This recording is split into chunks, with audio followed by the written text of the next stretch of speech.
जय हिंद। आज 26 जनवरी है, तो गणतंत्रता दिवस के अवसर पे आप सबका शुभकामना, हार्दिक अभिनंदन। और कल है जो कि 27 जनवरी है, तो आप सब अगर आप में से कोई जो जा रहे हैं डॉक्यूमेंट वेरिफिकेशन कराने, ये वीडियो आपके लिए है। नए हैं तो वीडियो को सब्सक्राइब, वीडियो को लाइक कर दीजिए, और चैनल पे नए हैं तो फिर सब्सक्राइब कर दीजिए चैनल को मोर अपडेट के लिए। तो स्टार्ट करते हैं। क्या है ये कि आपको अब तो रिजल्ट आ चुका, इसमें बहुत सारे माने कि अड़चने हैं, फिर भी अब जो जो अड़चने हैं उसको तो कर दरकिनार करिए फिलहाल, क्योंकि आपका रिजल्ट आ चुका है। तो रिजल्ट आ चुका है, अब रिजल्ट में क्या होगा वो तो आगे की बात है, लेकिन फिलहाल अभी आप लोग का जो आपका वेरिफिकेशन है, आगे की प्रक्रिया है, और वैसे लोग जो पास कर चुके हैं वो वेरिफिकेशन के लिए रेडी रहे।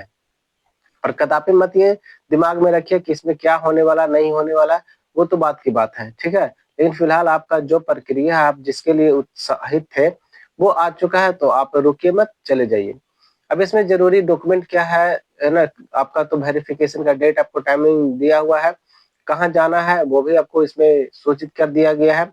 तो क्या क्या डॉक्यूमेंट लेके जाना है इस पे जो कि मैं बात करने जा रहा हूँ। तो ये अगर आप वेरिफिकेशन के लिए जा रहे हैं तो ये मोस्ट इम्पोर्टेंट है आपके लिए।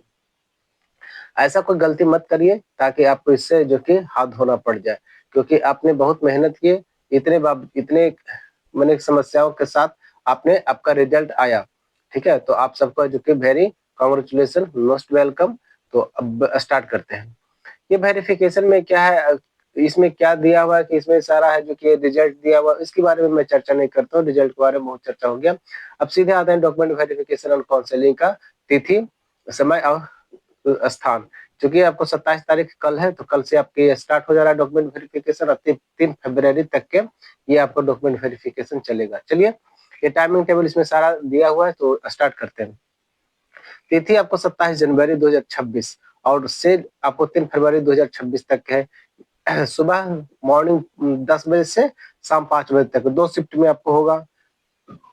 जगह कहाँ दिया हुआ, तो राष्ट्र स्वास्थ्य स्थित परिवार कल्याण संस्थान शेखपुरा। ये आपको शायद आपको नहीं पता चल रहा हो, लेकिन ये बेली रोड में आप पटेल भवन को जैसे ही क्रॉस करिएगा तो पुल के नीचे से आपको एक राइट साइड में एक रास्ता जाएगा, उसके अंदर जैसे ही एंट्री करिएगा लगभग 200-300 मीटर अंदर ये आपको ये संस्थान आपको मिलेगा रोड पे ही, ठीक है।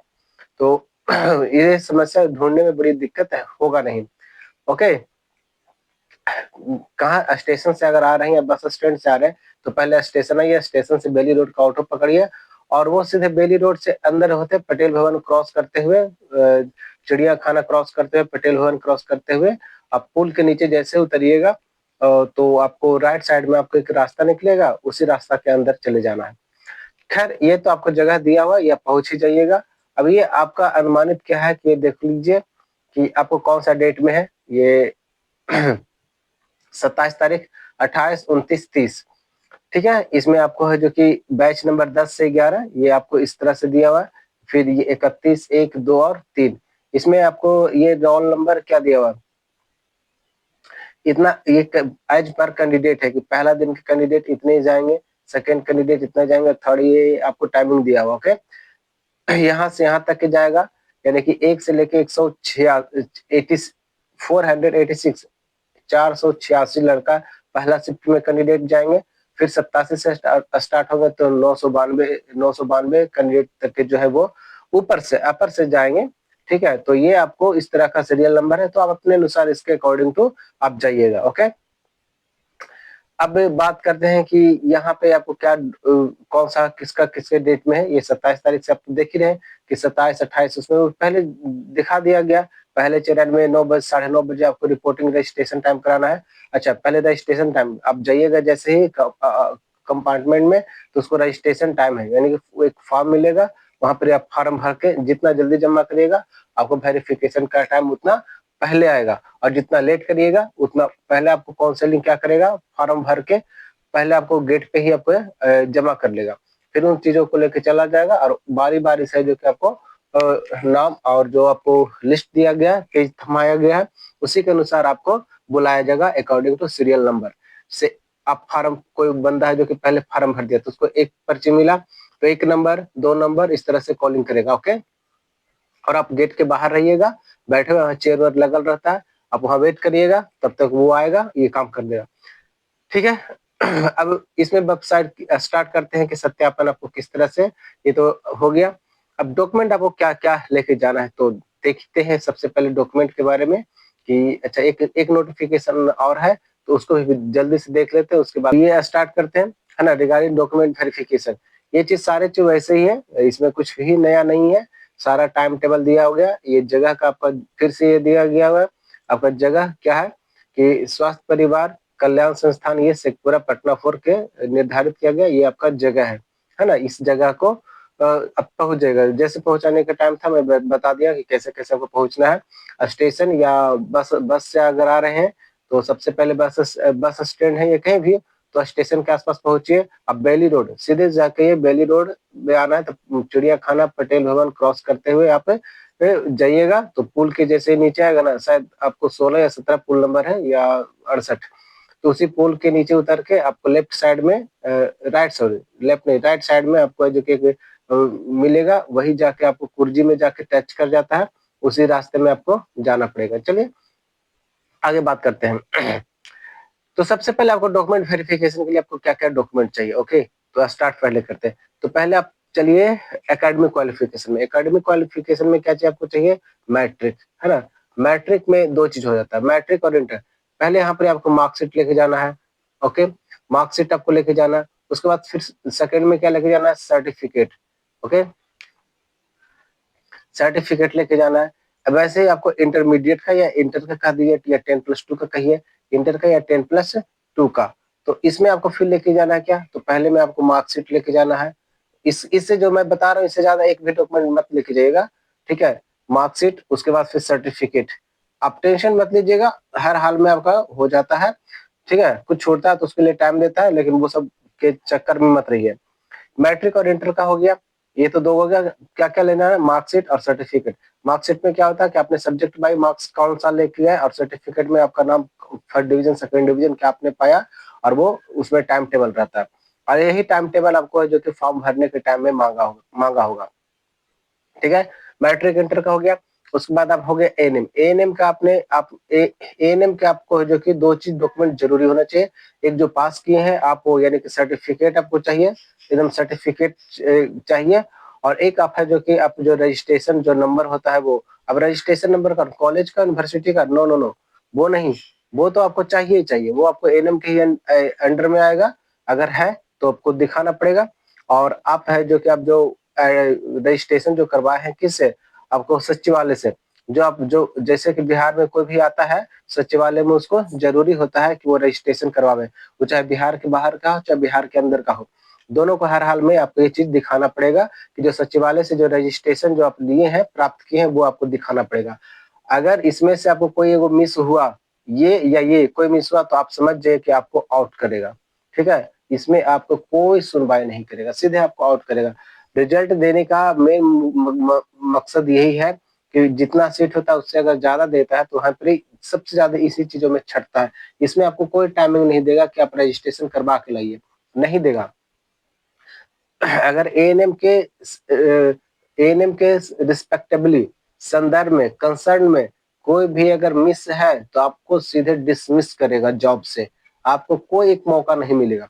बाकी किसी कोई भी डॉक्यूमेंट, इसके अलावा कोई और डॉक्यूमेंट अगर छूट गया है तो आपको मौका मिलेगा, 10 दिन का, 15 दिन का, 7 दिन का, 3 दिन का टाइम आपको मिलेगा कि आप मेल करिएगा। लेकिन अगर एएनएम के संदर्भ में या सर्टिफिकेट, मार्कशीट या फिर रजिस्ट्रेशन नंबर नहीं है, इसका इशू है, तो आपको सीधे सीधे आपको बाहर का रास्ता दिखाएगा, आपको सीधे आउट कर देगा। फिर आपके पास सिर्फ सिर्फ पछताने और रोने के अलावा कोई रास्ता नहीं रहेगा। तो इन चीजों को सुधार लीजिए। इसमें नाम नाम पापा का नाम, अपना जन्म तिथि, ये सब है जो कि आपको सही होना चाहिए। एक एक चीज आपने जो अपलोड किया वो भी सही होना चाहिए एएनएम का, क्योंकि एएनएम वाले में कोई त्रुटि वो नहीं सुनने के लिए रेडी होता है आयोग, ओके। चलिए, ये 3 डॉक्यूमेंट की तो बात हो गया। अब बात करते हैं क्या कि अगर बिहार से हैं तो फिर आपको क्या, रेजिडेंटियल यानी कि आवास, रेजिडेंटियल यानी कि आवास, आपको हर हाल में आपको आवास चाहिए ही चाहिए। अगर बिहार के बाहर है तो उनके लिए ये चीज जरूरी नहीं है, लेकिन बिहार के अंदर में है, ठीक है, आप रिजर्वेशन क्लेम किए तो रिजर्वेशन क्लेम किन के लिए होते हैं, जो बिहार के अंदर होते हैं, ठीक है। अब रिजर्वेशन क्लेम दो तरह के होता है, वो क्या होता है, एक एज का होता है, एज का होता है रिजर्वेशन क्लेम कि हमको एज ज्यादा हो गया है तो वो हमको कैटेगरी वाइज चाहिए। तो अब जिस बेस पे आप रिजर्वेशन का एज का आपने रिजर्वेशन जो लिया उसका सर्टिफिकेट होना बहुत जरूरी है, उसकी कागज होनी आपकी बहुत जरूरी है। और दूसरा आपका यूआर में रिजल्ट आया तो कोई बात नहीं, लेकिन अगर बीसी या ईबीसी या एससी और एसटी ईडब्ल्यूएस में अगर हुआ है तो वो आपको कास्ट रिजर्वेशन या फिर जो भी इकोनॉमिक ईडब्ल्यूएस का सर्टिफिकेट या इसमें आपको एकदम अप टू डेट चाहिए, जो आपने डेट आपने डाला था। एक रेसिडेंशियल आवास हो गया, है ना, रेसिडेंशियल आपको चाहिए ही चाहिए बिहार का, अगर है तो बाहर, अगर बिहार जो आउट ऑफ बिहार है, आउट ऑफ बिहार है तो उनको ये नहीं चाहिए, लेकिन जो इन बिहार है तो उनको ये चाहिए। उसके बाद आपको चाहिए सर्टिफिकेट, क्या, कास्ट, कास्ट सर्टिफिकेट चाहिए, कास्ट सर्टिफिकेट चाहिए या ईडब्ल्यूएस चाहिए, ठीक है, इकोनॉमिक वीकर सेक्शन वाले ये जो चाहिए, ये दो का ये चाहिए। ओके, आप चाहे यूआर में हो चाहे कोई चीज में हो, ये आपको दो चाहिए, क्योंकि आपने फॉर्म भरने समय इसका मेंशन किए होंगे। अगर नहीं किए होंगे तो कोई दिक्कत नहीं, लेकिन अगर किए हैं तो इसको जरूरी चाहिए ही चाहिए हर हाल में आपको। उसके बाद फिर आपको क्या चाहिए, जो आपने ऑनलाइन किया है ना, इसको ऑनलाइन का जो डॉक्यूमेंट आपको होता है प्रिंट करने वाला, जो प्रिंट करके रखना था वो आपको चाहिए, ठीक है, क्योंकि उसमें आपने कुछ ऐसा चीज मेंशन किया था, नंबर, जैसे कि मार्कशीट का नंबर, रोल नंबर जो मांगा जाता है, वो सर्टिफिकेट का जो सीरियल नंबर होता है या मार्कशीट का जो सीरियल नंबर होता है वो आपने अपलोड किया, तो वो इसमें इसमें आपको ऑनलाइन वाले डॉक्यूमेंट में इसमें मेंशन है। इसके बाद आपने ईडब्ल्यूएस एससी एसटी जो भी आपने एज ए रिजर्वेशन आपने जो क्लेम किया उसमें भी मेंशन रहता है। जो बिहार के बाहर है उनको भी कुछ शर्त है, जो कि आपने बताया कि हम बिहार के बाहर नहीं है, हमको ये चाहिए वो चाहिए, तो उनके भी दोनों के शर्त में, बिहार के अंदर भी और बिहार के बाहर के जो जो भी है वो दोनों को जो कि ऑनलाइन डॉक्यूमेंट आपको चाहिए, क्योंकि इसमें कुछ कॉन्फिडेंशियल आपने डॉक्यूमेंट और इंफॉर्मेशन डाला है, जो कि आपको ऐसे उसी के बेस पे जो फॉर्म डाले हैं उसी के बेस पे आपको रिजल्ट है जो कि रेडी किया है। ओके, उसी को रिगार्डिंग रिजल्ट किया। अब एक डॉक्यूमेंट आपको चाहिए, वो क्या, आईडी कार्ड। आईडी कार्ड में क्या होता है, आपको वोटर आईडी रहेगा ये भी चलेगा, आपको फिर ये आधार रहेगा ये भी चलेगा, आपको फिर एक पैन कार्ड पैन रहेगा, लेकिन इसमें से सबसे ज्यादा जो इम्पोर्टेंट है वो आधार आपका है। ओके, ये आपको इसमें जो भी चाहिए वो आधार मैंडेटरी होता है, क्योंकि ये आजकल भारत सरकार मैंडेटरी लगभग जगह कर चुका है, जैसे रेलवे में ये सब, तो ये आपको आधार है जो कि मैंडेटरी है। आपने जो मेंशन किया था कि हमारे पास पैन नंबर है, उसमें भी जैसे कि जो बताया गया कि जो आपने ऑनलाइन किया उसमें जो कि पैन नंबर आपने ऐड किया आइडेंटिटी कार्ड में, आइडेंटिफिकेशन में, या आधार नंबर, तो जो आपने चाहिए वो तो चाहिए। आधार आपको हर हाल में लगेगा, आप चाहे बिहार के अंदर हो चाहे बिहार के बाहर। उसके अलावे आपने जो मेंशन किया, अगर पैन पैन कार्ड आपने मेंशन किया होगा तो पैन कार्ड भी आपको चाहिए, वोटर आईडी का मेंशन किया होगा तो वोटर आईडी भी चाहिए, जो कोई आप या ड्राइविंग लाइसेंस किए होंगे तो वो। आधार के अलावे समझिए बात को, आधार कार्ड के अलावे आपको वो चाहिए जो आपने ऑनलाइन के टाइम में मेंशन किए होंगे। ओके, और ये सब में जो कि नाम, स्पेलिंग, नाम, पापा का नाम का स्पेलिंग हिंदी या इंग्लिश में, डेट ऑफ बर्थ एकदम सही होना चाहिए। आधा एड्रेस का कोई पंगा नहीं होता, एड्रेस इधर का या उधर का उसमें पंगा नहीं है ये। अब कुछ स्टूडेंट का है जो कि कुछ क्यूरी क्या था, माने कि क्वेश्चन था कि सर मेरे पास ऑनलाइन वाला है जो कि गुम हो गया, ऑनलाइन वाले जो डॉक्यूमेंट है वो हमारे क्या हो गया, गुम हो गया, खो गया, भूल गया। तो आप इसको आप लॉग इन आप करिए, ओके, और इसमें से जो कि आप डाउनलोड कर सकते हैं, ये पंगा आपका खत्म हो जाएगा। ओके, अब बाकी कोई भी प्रॉब्लम है किसी भी तरह के तो हमारे कमेंट में आप करिए, मैं आपको एक सुझाव दूंगा, ठीक है। तो जो भी नए हैं इस वीडियो पे या इस चैनल पे सब्सक्राइब कर दीजिए, और वीडियो अच्छा लगता हो तो लाइक और शेयर करिए। एक बार फिर से आपको 26 जनवरी गणतंत्रता दिवस के आपका हार्दिक अभिनंदन करते हैं। मिलते हैं अगले वीडियो में, तब तक के बाय बाय।